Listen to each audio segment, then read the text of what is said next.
Hello and welcome everyone. Thank you so much for joining me for another episode of the New Construction Marketing Podcast. I'm your host, Anya Chrysanthon, and I am beyond thrilled to introduce our guest for today. We've been going back and forth for quite some time, and I'm so happy that we finally made this happen. It's Chad Sanschagrin. I totally butchered your last name. You say it perfect. Actually, when you say it, with Cannonball Moments. So Chad is the CEO and owner of Cannonball Moments, which is a training company for sales professionals. And Chad also has his own podcast, and it's called Cannonball Mindset. And so today we're actually going to get it a lot into the mindset part, because both of us believe that mindset is what sets excellent salespeople from somebody who's not going to be that great. So welcome to the show, Chad. Thank you so much for being here. Thanks for having me. Those of you who know me, this is a cannonball moment for me, because there's certain levels. Like if you get to this level, you. Oh please, yeah. Okay. You get on podcast. I'm saying this is. I'm excited because we have friends. We have a lot of mutual friends. And one of them, Chris Hartley's like, "When are you going to do the show?" And I'm like, "Listen, I'm gearing up for it. I'm like trying to get on her radar and finally." Yeah, well, it's funny how you meet so many people in this industry online, and I feel like that's what happened with us. We've been friends online, and then when you finally meet somebody and they're awesome in person, it's like, whoa, okay, great. So that's always like funny, because when we met finally person to person, it was like I knew you all along. You know what I'm saying? We've been best friends forever. Went to exactly. So yeah, really excited to be here. Thanks for having me. Thank you. So Chad, if you don't mind, let's kick things off by if you can tell us a little bit about yourself, kind of how you got into this crazy business of sales training, specifically sales training for home builders, and what your career progression has been, and kind of how you ended up starting your company. Yeah, great. Thanks. I started right out of high school. I started at a hotel as a dishwasher, literally making $4.25 an hour at the Hyatt Regency Baltimore. Just didn't believe I was smart enough to go to college, so it was never on my radar. So I get a job. I worked my way up into hotels and spent 17 years in hotel business with great companies, the Hyatt Hotels Company and Lowe's Hotels Company. And one day I woke up after all this time loving what I did, and woke up to my wife and just said, "Hey, I want to do something differently." And I have an amazing wife. And she said, "Okay, find something that makes you happy, that fulfills you." I didn't know what I wanted to do. And a friend of mine he owned a company that did the directional signs for home builders on weekends. And he said, "You should go into new home sales." And I said, "I don't think so. I'm not that type of guy. Like, I don't know. I can't build things with my hand. I've never sold anything." He goes, "No, you'd be awesome." He said, "Just think about it." He said, call my ex-wife. She was with a huge national builder, and just have a conversation with her. So when I knew her, I was the best man in the wedding. So I called her and I had about a 2-hour conversation about what a new home sales professional does and what it was like. And she was the director of sales, VP of sales, something like that. And she said, "Oh my gosh, you're going to be awesome. Think about the impact you have on people's lives." And the more she talked, I really fell in love with the idea of being part of somebody's life and being part of that hallmark moment. I remember when my wife and I bought our first house, it was like a big milestone in our life, and there was a lot of emotion. So I was like, "Man, this would be awesome." So I said to her, "Are you going to hire me?" I said, "Great." I didn't even say, "You're going to hire me." I said, "Great." After 2 hours, she's like telling me how great I was going to be. And I said, "Great. When do I start? Where do I apply?" And she goes, "Oh, I can't hire you." I went, "What are you talking about?" She goes, "Well, you don't have any experience, and I don't really have time to train you, but go to this other national home builder and they'll hire you." So I applied and they hired me, and it was 2006. Now, I didn't know what I didn't know, that we were falling off the cliff in the home building. And so I went in just trying to be part of people's lives, and I did really well. And all the while that was with this home builder, when I started, I was going through Myers-Barnes training. I had never been through any type of sales training in my life. Mm-hmm. Myers-Barnes was the sales trainer, and he would come in and do these one-day seminars, and he was great, high energy, great material. And I went and I used some of it. I got rid of some of it. and I wasn't really good at scripts, but there were some parts I took, and I did really well. And then we had switched trainers, and we went through a Forest Performance Group training, and I did really well. I adapted to a lot of that material. And after a couple of years, I did really, really well, both in the training and in sales. And a lot of it was just because I really wanted to make an impact in people's lives. The money was, certainly I needed money and I needed to pay bills, but I have a great wife who has a great job, and I wasn't desperate for the money. I was more desperate for the impact I was having in people's lives. And so after a couple of years of doing that and getting to know FPG and the culture they had and the people they had at the time, Jason the owner had said, "Hey, do you want to come work for me?" At first I said, "No, absolutely not. That's not my thing."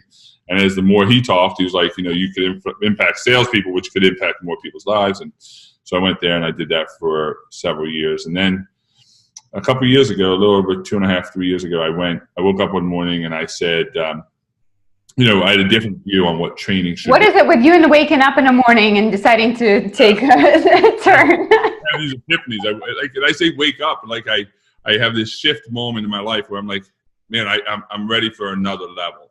Mm-hmm. Another level of achievement, another level of contribution. Mm-hmm. And so I woke up and I realized that I wanted to go a different direction with training. I felt different, not better or worse, just different. And I left and started my own company, and I've been working with home builders and sales professionals all over the country for the last 2.5 years. Mm-hmm. Amazing. And so you are making a huge impact on people's lives now. And so why would you say, was the reason why you were so successful in sales? So obviously new home sales is a tough business, and not many people succeeded at it, especially coming from a completely different profession. So what would you say was the main reason why you were successful and able to stay successful for quite some time? Because I think some people, they start off with a bang and then you can't keep that up.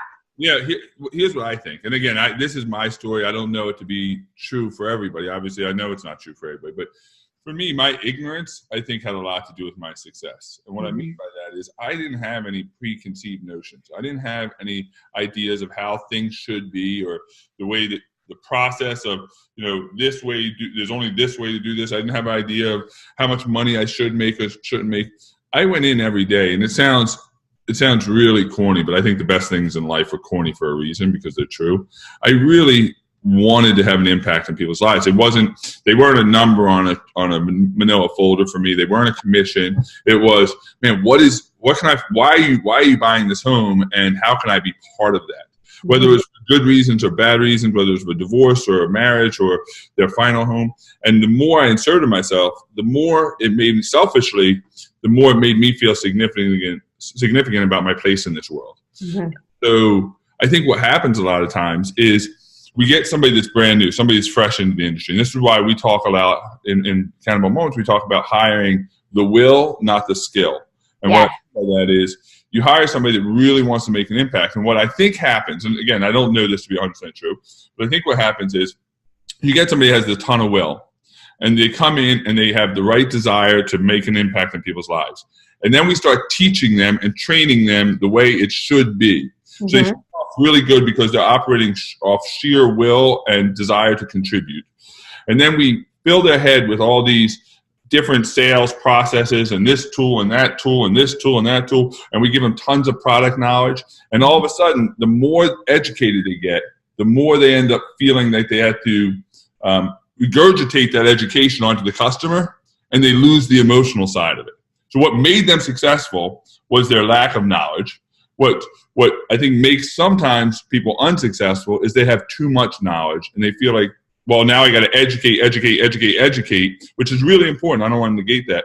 But they lose the emotional aspect, and then they disconnect. That disconnects with the buyer. Does that make sense? Yeah, you know what? I never thought about that, but it makes complete sense, because it's almost like, all those training systems that we're exposed to, it's like step 1, step 2, step 3, step 4. So you're like almost, after attending those sessions, you're like, oh, am I following in the right steps? Am I doing the right thing? And you know, it almost like you become robotic in the way that you're not really present in the moment engaging with the customer, because you are in your head thinking about, am I on the right step right now, and what should I be saying, and what's the next step, instead of actually being present and helping the customer.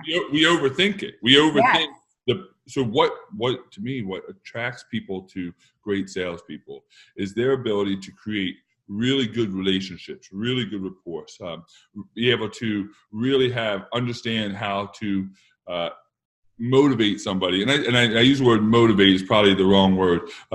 Compel somebody to actually make a difference in their lives. And so and I believe that, listen, I'm a sales trainer. So I teach people to sell. But the way that, to me, we have to simplify it a little bit. Because what happens is, if I'm a sales trainer and I want to stay in business, I think the general thought is, well, I got to keep adding another layer of expertise, right? So it can't just be as simple as meet and greet, build rapport, show a model home correctly, walk a lot, overcome objections, and close. Because if it's that simple, they're like, well, wait a minute, I don't need a trainer. So sales trainers, I think, make up these great processes that all work. Jeff Shore's system works, Jason Forrest's system works, Myers Barnes, they all work at some point. But if you become handcuffed to just that process, I think what happens is you get in your head too much and the ability to relate. Now, so what we do, it was a little bit different. We certainly take them through processes, but there is no Chad Sanschagrin golden or silver bullet success to sales. It doesn't. I don't think it exists. I think we go over the basic, the process that's been the process since day one. Think and Grow Rich. I'm saying it's Adam and Eve. Eve got Adam to eat the apple. That was the first sale in the history. Yes. That was the first sale. So selling's been around forever, and I think the idea is we have to keep it simple.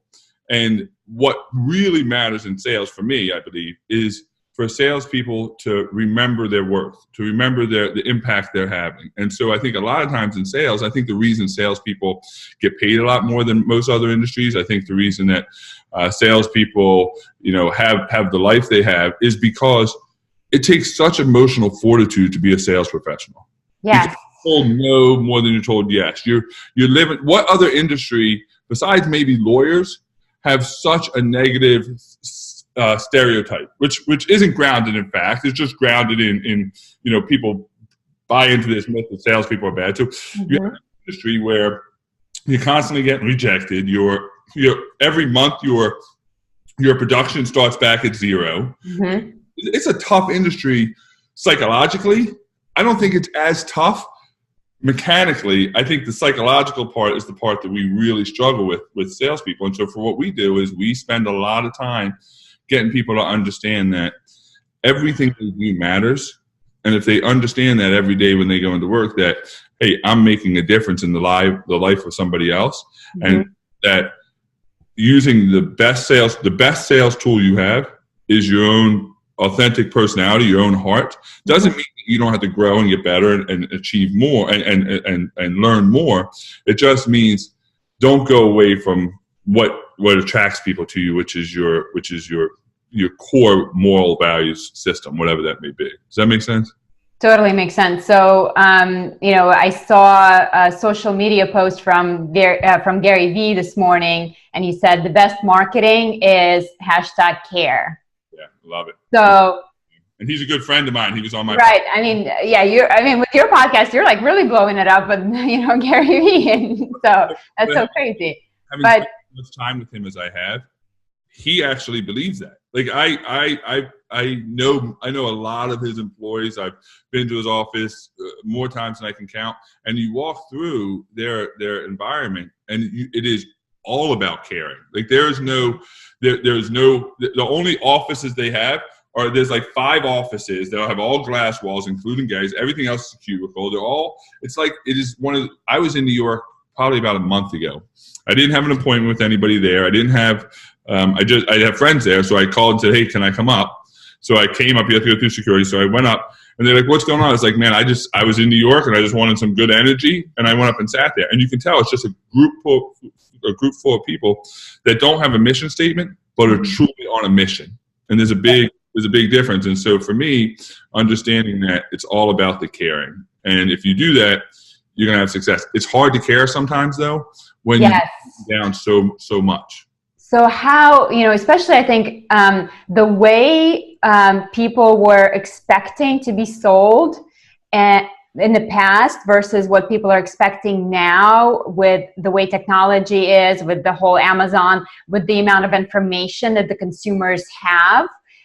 The role of a salesperson, I think, has drastically shifted from the past to now, especially in something as guarded as home building industry, where salespeople are almost like those gatekeepers to the options, the pricing, the this and that. And it was always kept so very close to your heart that you don't give away this information, and you need to make an appointment to get this information, and this is why I'm here. So I think that has definitely shifted drastically. And so the way people are expecting to be sold is very different. So I think if we as salespeople are not evolving with that, we're going to be left in the dust very quickly, because I think today's consumer is so educated and they can see through all of the BS.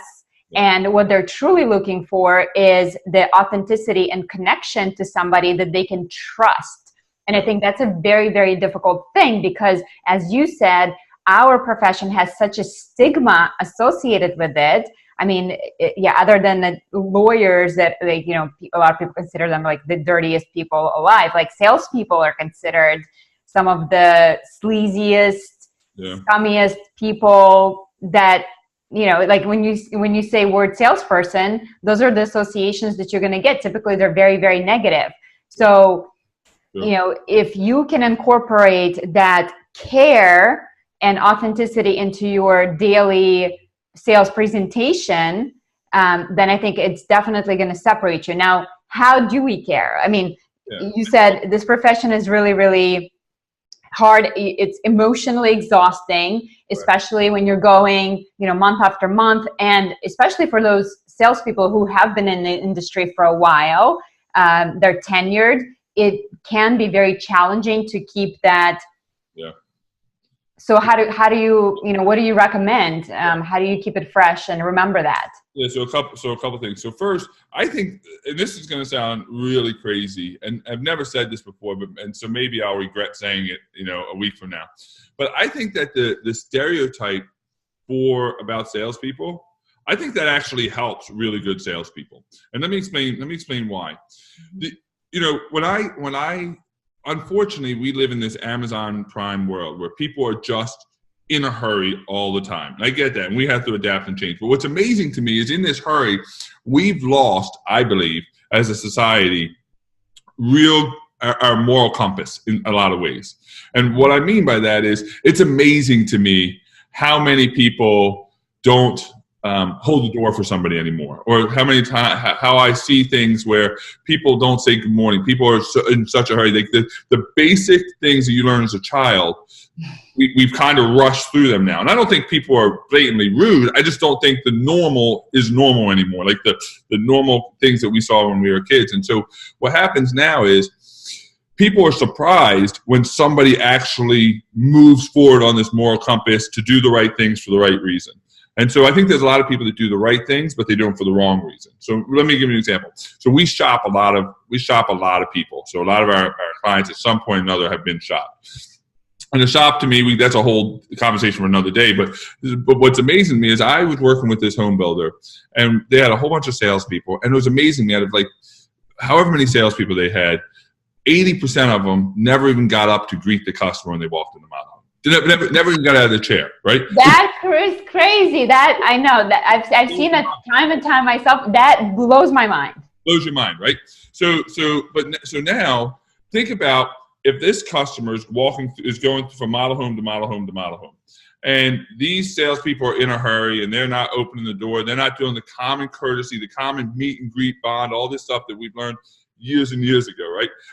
Go back to Tom Ritchie, like the things he taught 30 years ago, 40 years ago. Then what happens is these customers come in with this idea of how salespeople are bad, salespeople are bad, salespeople are this, slimy, whatever word you want to use. They pull up to your model home, and before they get to the door, you go open the door for them. And you greet them, and you welcome them in, and you offer them a drink, and you have a conversation about them, and you're really building rapport, and it's all about them and not about you. And well, the customer doesn't realize it. I don't think the customer can pinpoint, well, I really like this person because they opened the door for me, because they said thank you, or I think what happens is they just get a feeling. They get a feeling that something's right. Mm-hmm. Me, understanding, now, teaching that, we again teach the basics, get people back to just normal mannerisms, more normal conversation, how to build trust. Well, how do you build trust? Well, there's a million ways to build trust. To me, being authentic, being vulnerable, having a real conversation builds trust really fast. Mm-hmm.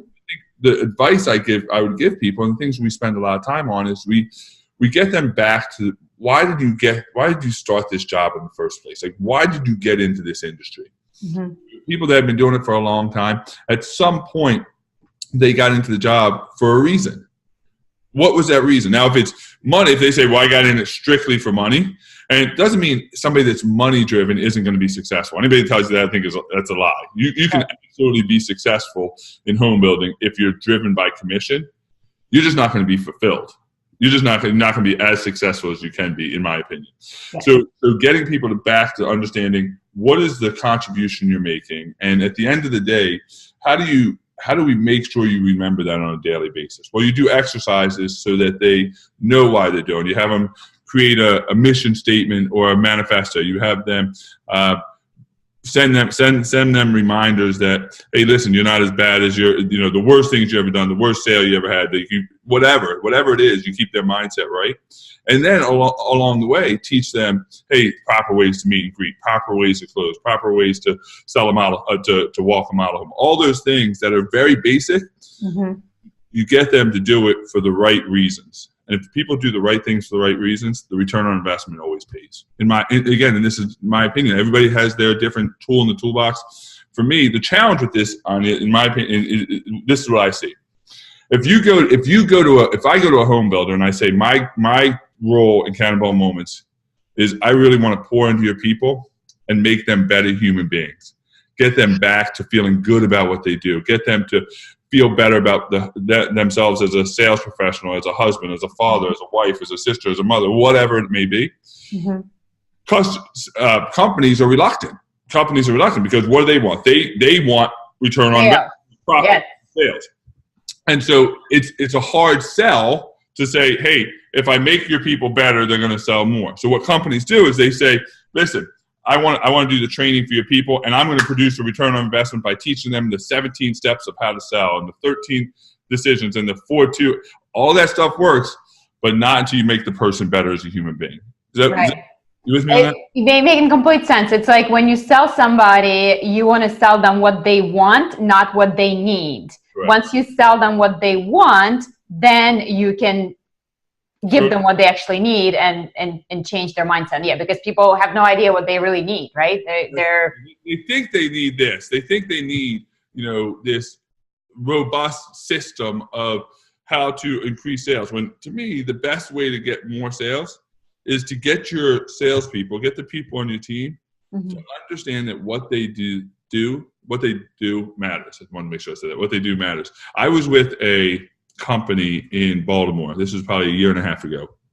And it was an apparel company. So they make uniforms for kids' sports. Mm-hmm. I did a whole day training, and we did a lot of mindset, and we did a lot of tactical selling things, how to prospect, how to overcome objections, but a lot also on contribution and your mindset. And there was probably, 15, 20 people in the room, and it was mainly a male-dominated audience. It was probably 90% men. And so this big guy, I think his name is Mark, this big guy, Mark, I'm talking to him all day, and I said, this is about 3 o'clock, this session ends at like 4:30, so we've been really going at it. And I said, so Mark, let me ask you a question. Do you believe that what you do matters? And he says, well, what do you mean matters? I said, in the grand scheme of life, do you believe that what you do matters? He said, listen, Chad, I've loved your training. He said, it's been awesome. I learned a lot of new things. But if you're asking me if what I do matters in the scheme of life, No, it doesn't have a huge impact. I sell uniforms for kids' sports. And I said, well, how does that make you feel? He said, it makes me feel perfectly fine because I'm able to put food on the table for my kids and my family. I like what I do. But at the end of the day, I'm not curing cancer. I'm not making a huge difference in the world, but I'm making a difference in the life of my family. Great. Guy was a good salesperson, made a good living. Well, let me paint a picture for you. This is in Baltimore. I live north of Baltimore, and Baltimore's been going through some really tough times over the last. You're in Philadelphia, right? Yeah. So I mean, they've been going through tough times. I feel like for a while, right? Right. There are really some bad areas, some just unfortunate situations, and so I said, all right, so let's paint this picture.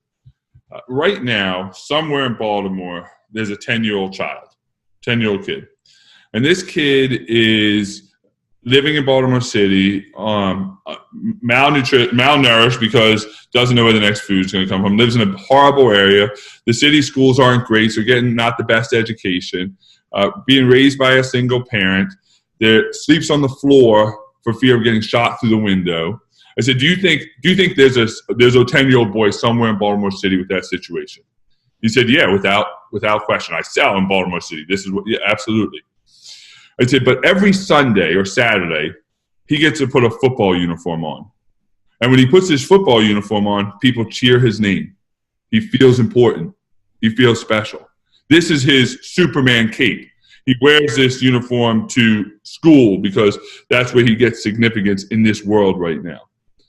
I said, and he's able to do that because you created this moment for him. You sold him this Superman cape. You made that investment in him. Your company made that investment in him. I said, so for a weekend, for a couple of days, he forgets the world he actually lives in and becomes important. I said, if that was the story you told yourself, do you think that what you do matters? This guy, big guy, not as big as me, but big. I'm about to start bawling myself. Bawling, crying, right?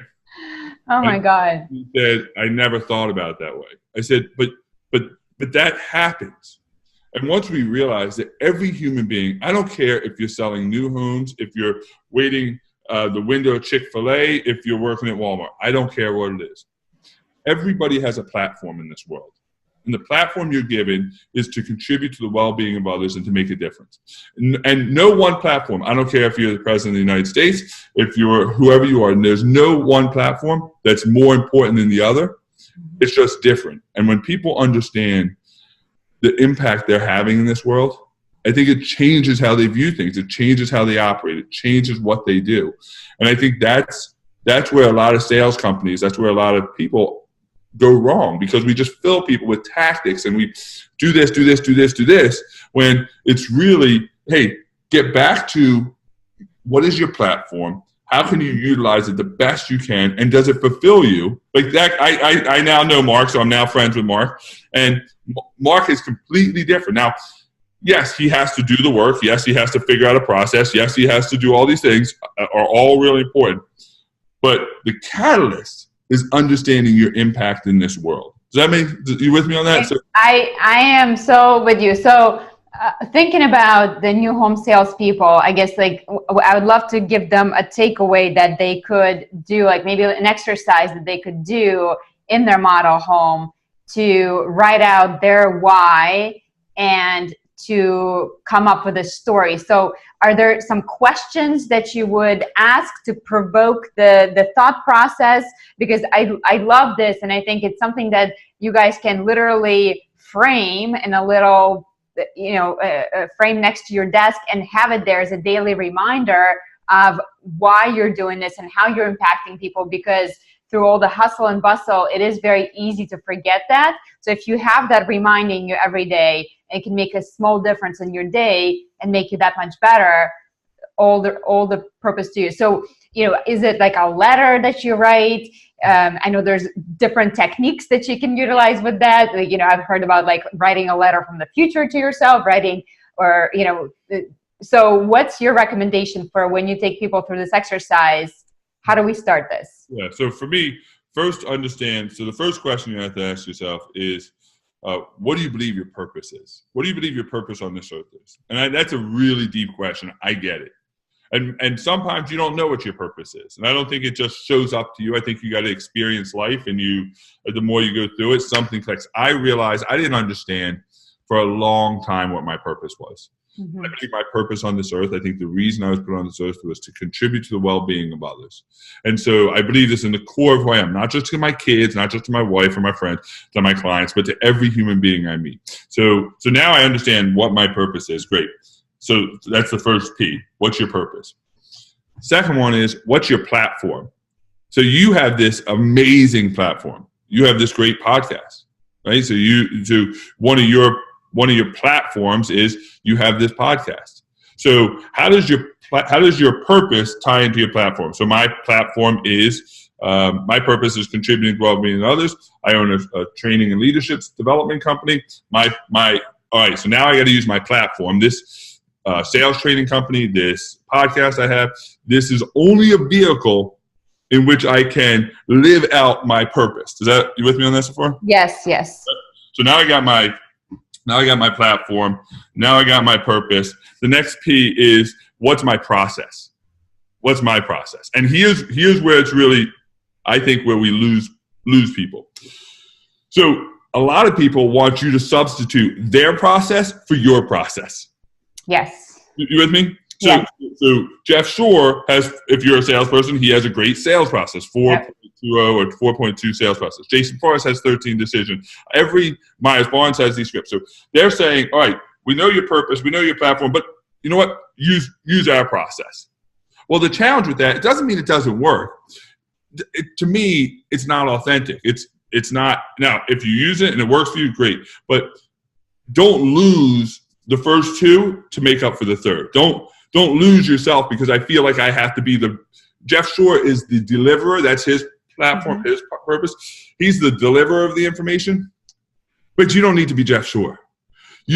I'm a deliverer of information, but you don't want to be Chad Sanschagrin. You know so it's almost like two first P's are way more important than the third P. So much more important, right? Now you have to have a process. What's my process? And by process, I mean, how am I going to deliver this, right? So how am I going to, so if I say my purpose is contribution to others, my platform is the company I own, and my podcast. My process is I'm going to create a process to get my word out to the masses, to deliver this. That's my process, right? So I'm going to have a sales training company. It's going to do weekly calls. It's going to do videos. It's going to do podcasts. I'm going to do keynotes. I'm going to do all these things, right? I'm going to volunteer at schools. I'm going to continue to live this out. So now I have those three. The fourth one, this is really important, right? And this is not a P, but this is what is your superpower? What's your superpower that is going to help you when you need it? Does that make sense? So when you're having a slump, what's going to get you through that slump? What's going to get you back? What's going to get you reminded? And for me, what that is having a really good manifesto mission statement of why you do the first three. Does that make sense? So for me, when I go to a seminar, I was in Nashville with you the other day, and there was 120 people at that thing. So I gave a 45-minute keynote. Now, it would be delusional of me to think that that I resonated with 145 out of 145. Oh, the feedback has been incredible. So I think you have. I appreciate that. But I'm sure there's people in there that didn't buy in, or maybe didn't resonate with me, and that's okay. It's okay. Not everybody's gonna resonate with you, but if I worry about the fact if I say, well, man, only 50 of the 145 got anything out of that. I don't know the numbers, right? But let's say 50 got out of it. It means 95 people, whatever the math is, 90 people didn't get anything out of it. And all of a sudden, I feel shame or regret or remorse or feel bad about what I'm doing. That happens. Nobody wants to be rejected by a client or a prospect. Right. But the idea is, all right, now I need my superpower. I need that statement. I need that statement of why I need to go back to the basics. I need to go back to the purpose, back to the platform. And I need to keep reminding myself until I create this Superman cape. I've told this story 100 times, and I'll tell it again. I told it on Friday. And this is, to me, exactly what we need to do. So I say to my kids, I love you, tell me why. I asked them that a million times. I tried it this weekend. They'll say, because you're my mom, you're your dad. Well, they'll say something, right? But what's happened now is I say, Madison, Mackenzie, I love you, tell me why. And they're like, because I'm an amazing human being, because I'm a great Catholic, because I'm a great sister, because I'm a great, and what they're doing is they're training their brain to be resilient. They're training their brain not to give in to the words of others or the actions of others. It's literally teaching them it's creating their Superman cape. So what's happened is as adults, we haven't formed that self-love yet. And so when somebody rejects us, when somebody says no, when somebody hangs up on us, when somebody doesn't return our call, when somebody doesn't like the talk I give, well, immediately you feel hurt, right? And I don't think that hurt's going to go away. But I have to go back to saying, yeah, but I've trained myself for so long, man, that I'm making a difference in this world, that I'm contributing. So when I get rejected or when somebody says no, when I started my own company, it was really hard. And even now, nobody knows who Chad Sanschagrin is. I don't have the name. Are you kidding me? You're blowing up, man.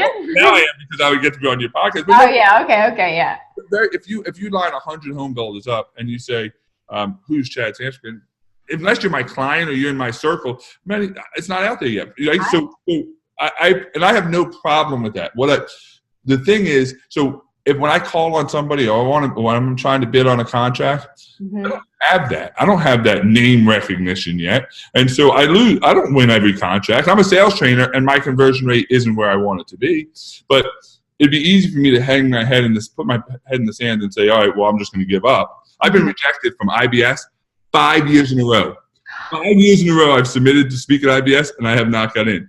And I keep going back saying, okay, well, maybe this is going to be my year. And the idea is saying, I know that speaking at IBS is another way for me to deliver my purpose to this world.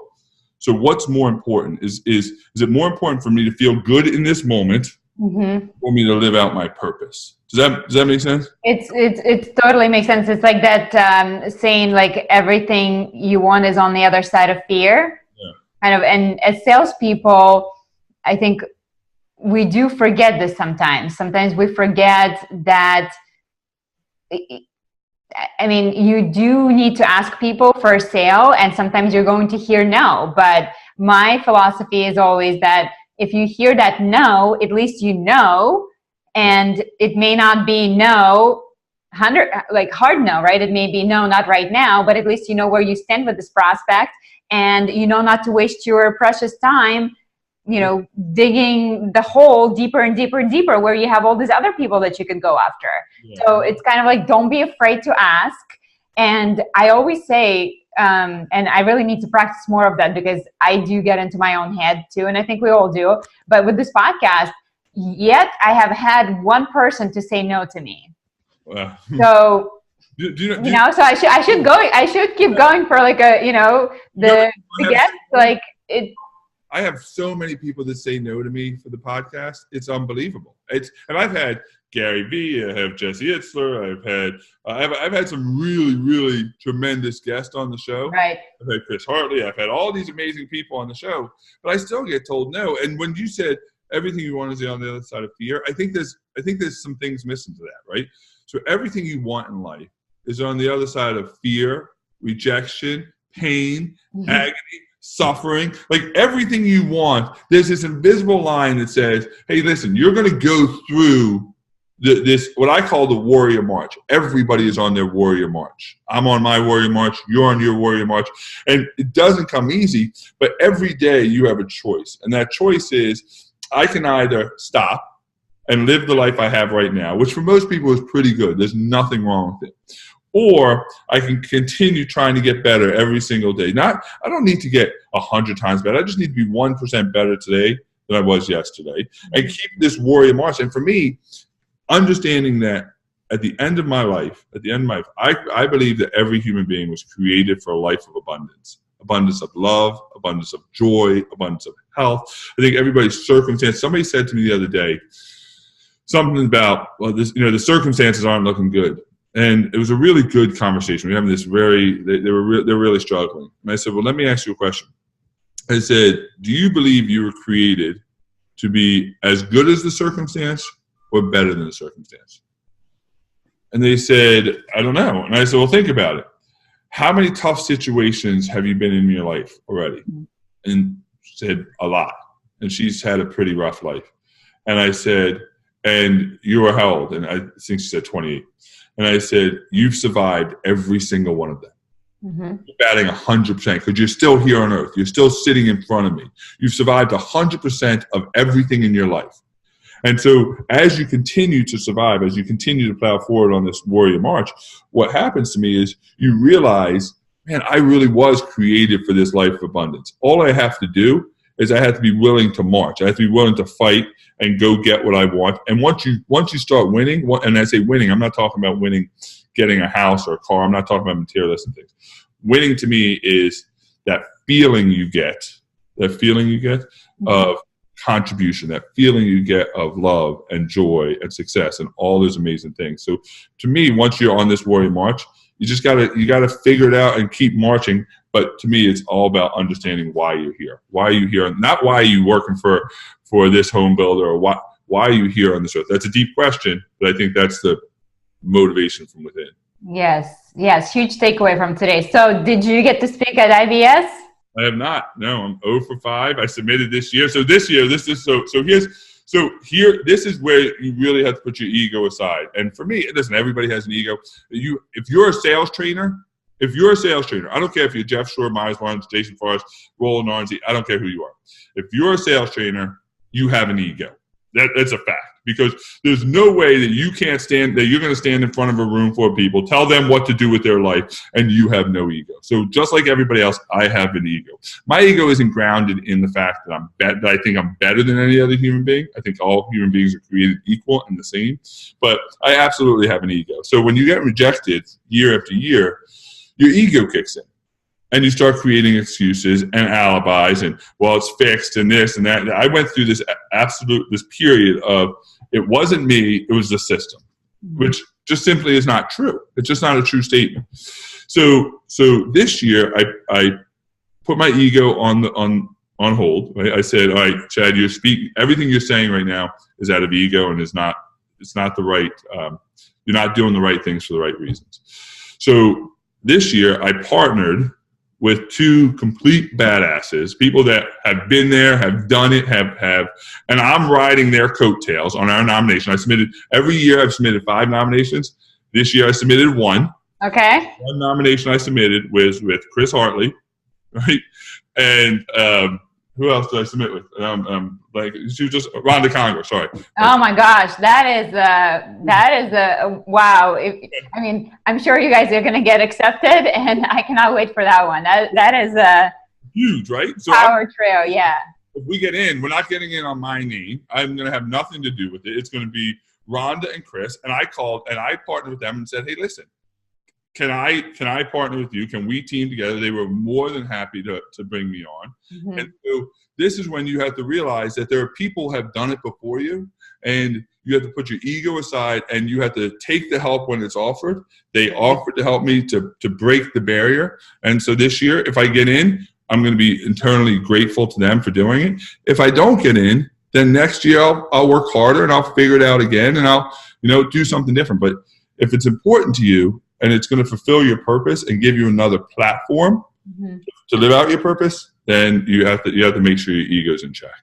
I love that you are keep going and you're doing this. And I listened to Lewis House's podcast recently. He had this comedian on, and he was talking about how when something bad happens to us, it takes twice as long to get over it, and then we can see the benefit of why that really happened. Like if you get out of a bad relationship, or maybe you lose a job, and then you're like, oh, of course, it makes sense because now I'm doing this, and look how great this is. Yeah. But what he was saying is you should, instead of waiting twice the long, so say if you were in a job for a year and you get fired, it takes 2 years to get over that.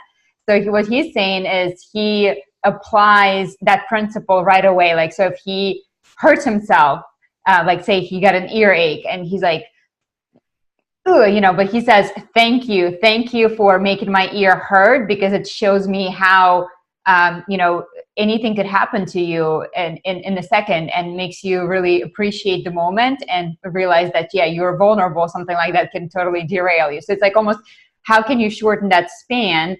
And I am a huge believer in that everything does happen for a reason. And sometimes it's hard to see that reason and it sucks. But I do believe that everything I've done up until this point, like thinking back on certain jobs that like I hated or I didn't like or it wasn't the right fit, but it taught me something that without that knowledge, I wouldn't be where I am today.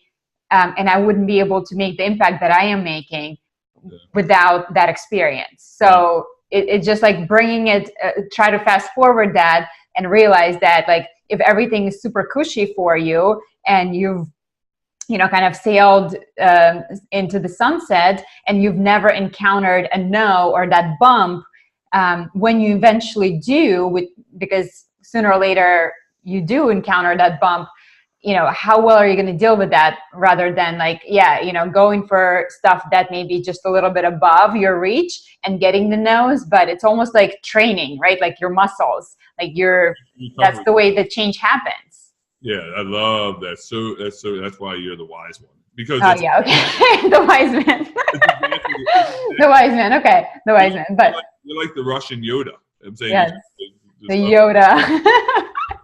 But that's exactly like, what is your recovery period? It's not a matter of, I think it's unrealistic. I think it's not, listen, I'm a enthusiastic optimist, right? So I am believing. I look at my life, I look what I have in my life, and I have a very strong faith, but I also have a very strong sense of gratitude for where I am in my life.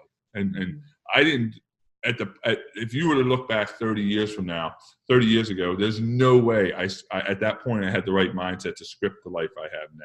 I have an amazing wife. I have amazing kids. I believe that I'm making a difference in the world. I love what I do. I have great clients. I have great friends. So you look at my life and I'm like, I wasn't given this life. I was given opportunities for this life. And I squandered a big portion of that. And so for now what happens is I still fall, I wear a bracelet that says I am enough, I am worthy, right? And I still fall into this victim mentality of it's not me, it's the system. It's not me, it's the economy. It's not me, it's them. It's not me, it's my ex-boss. It's not me, it's my ex, all these things. To your point is, what's my recovery period? It's not that I'm not going to go there. It's how long am I going to stay there? Mm-hmm. When a salesperson has a customer that doesn't get the sale, or even worse, and I think this happens a lot, when a sales professional doesn't live up to their best version of them as a sales professional, and they feel bad, they feel guilt or shame or remorse or doubt or whatever. How long do you stay there? It's not a matter of not going there. It's a matter of how long are you going to stay there and allow this to become your new life? And what's happened a lot, I think, is that people have gone there, they've stayed there too long, and they've forgotten how to get out. They've forgotten the keys that, hey, listen, you've been here before. You've been here before, and if you haven't been there before, this is a first view, but there's ways to get out, and it's having the right people, having the right mindset to say, so now I know when I'm not living up to who I believe I was created to be, mm-hmm. I have a decision to make. I can either stay here and become the victim in my life and become the tragedy in my life and just live in the suffering. Poor me. Right, poor me, right? Which feels good at times. It feels good to pity yourself. Or I can make a decision and say, what is my purpose in this earth? And is this rejection more powerful than my purpose? Or was I created to be better than this? And I'm like, all right, listen, I can figure this out. I can overcome this. It's not going to be easy, but this is what I got to do. And I got to change my mindset. I got to go back to the basics and say, what's my purpose? What's my platform? Why am I here? And get up and go deliver. And it's going to be, when you start, so I run a lot. And I'll go for a run and I'll have this couple weeks of really good training. I'll run 3 or 4 times a week. I'll run a marathon here, a half marathon there. And then I'll stop. and life will get in the way. I'll go travel. I'll be working a lot. I won't be running. I'll get sick. Whatever circumstance it is. When I start running again, and maybe it's a couple weeks that I have bad training or life gets in the way and I don't do what I should do. When I start running again, my times are always slower. I'm always sore. I'm working the kinks out again. And so what happens a lot of times is people say, oh, well, that time has passed and I'll just stop. Where so if you just fight through that, man, it comes back and does that make sense? So it's like, yeah, completely. And I think especially in this home building industry, you're going to fall on your face. It's just a matter of how long are you going to stay that. And if you're going to stay in that for a long time, it's not going to serve the purpose. It's not going to help you. So I think I've always been a positive person, and I'm definitely a big believer in, like, if you worry about something, you're only going to project it into the world, and it's actually going to happen. Like, so when I start thinking about, like, I worry about, whatever it may be, I just stop, immediately catch myself and say, like, no, it's going to be okay. Everything in the past has worked out.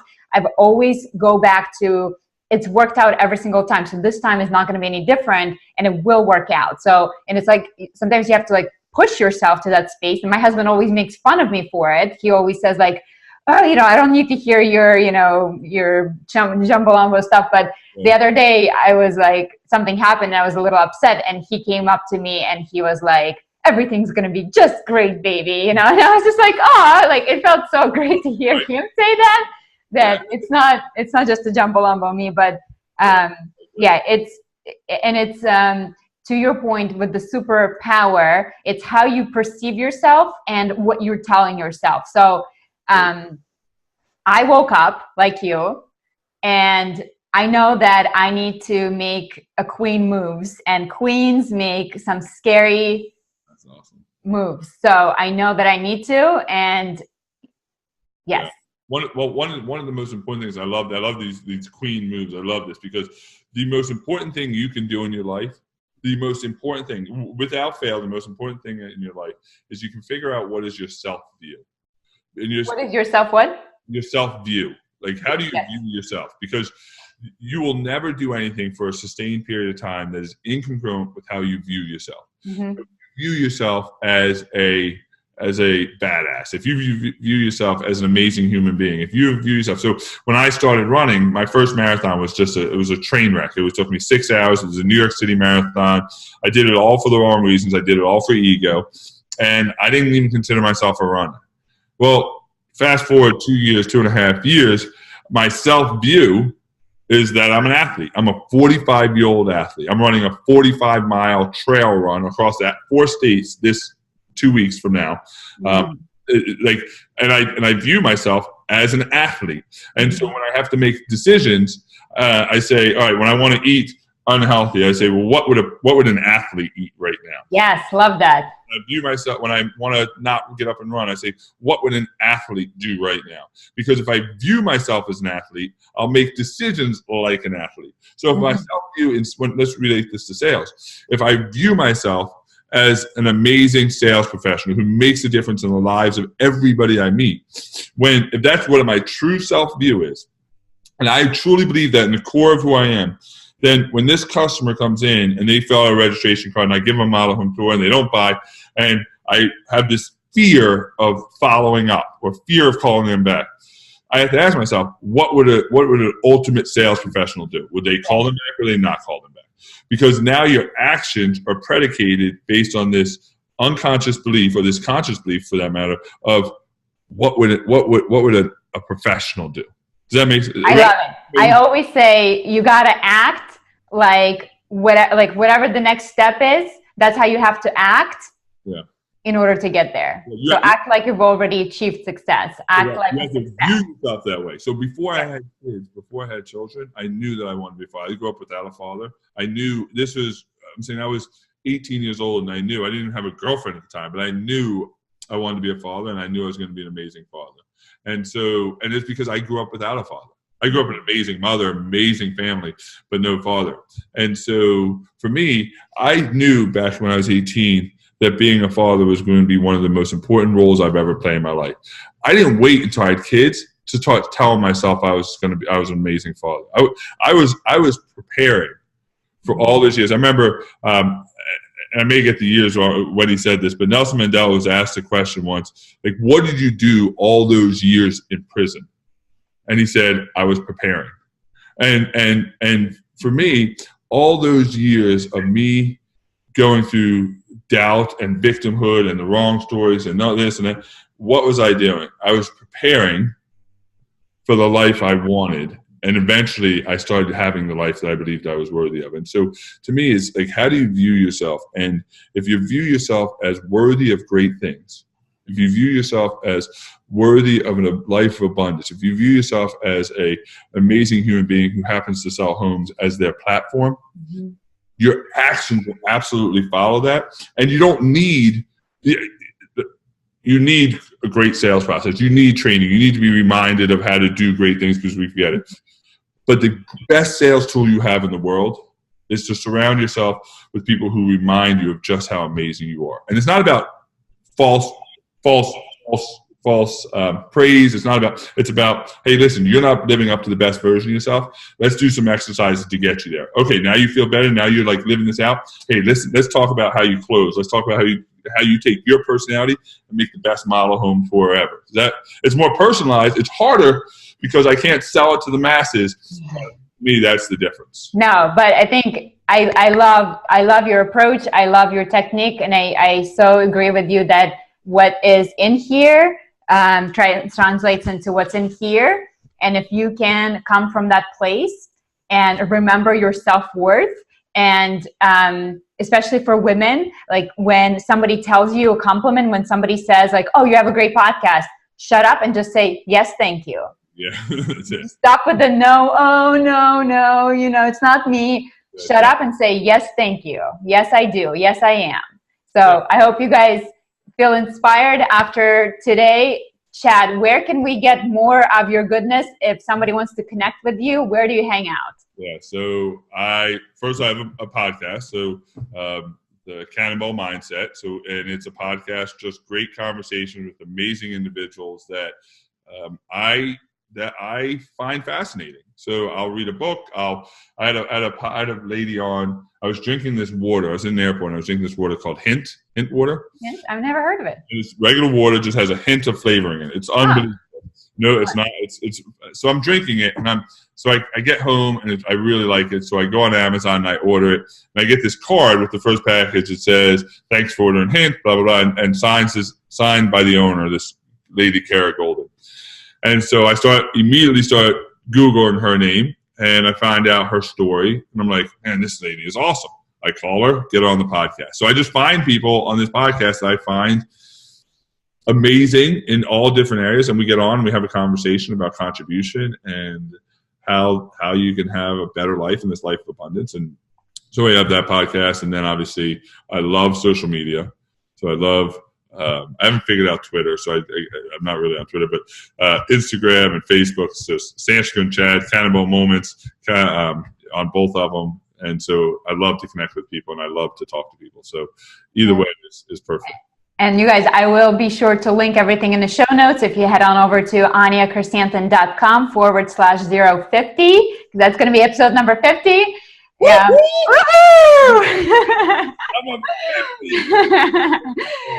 Yes. Is that a half a centennial? Is that what half a the term?